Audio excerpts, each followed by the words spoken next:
Dingdong, ano naman kaya ang masasabi niya sa pagpapasexy ni Marian sa epic series Amaya at sa Temptation Island. Alamin natin kung ano ang say ni Dingdong dito.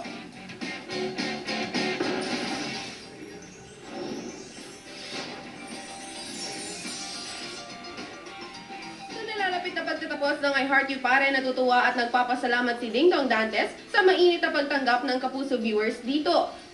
I'm very thankful ako kami, especially ako sa loyal viewers namin. And lalo na sa ending, sigurado hindi sila madi-disappoint at hindi sila, hindi sila magsisisi na ginawa nila yun at sinundan nila kami mula umpisa hanggang dulo.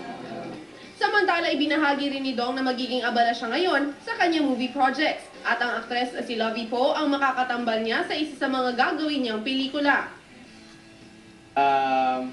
Yung maumpisahan na rin namin yun. Pero siyempre officially, hindi pa kami nakapag-usap ni Lovie. But I think nag-usap na rin yung manager niya at yung production team. So isa pang movie project yun na sobrang excited ako para next year pa to eh. Ngayon pa lang sisimulan na talaga namin dahil it will be very high in effects.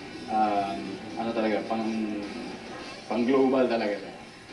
Nagbigay na rin ng opinyon ang aktor hinggil sa pagpapasexy ng kanyang kasintahan si Marian Rivera para sa epic serye na Amaya at pelikulang Temptation Island. May tiwala naman ako sa kanya at saka sa mga tao behind those productions that of course they will always do scenes tastefully. Kung baga si Marian naman kaya-kaya niya dalhin ang sarili niya eh. To the point na andun pa rin lahat ng kanyang mga tagahanga, especially mga bata.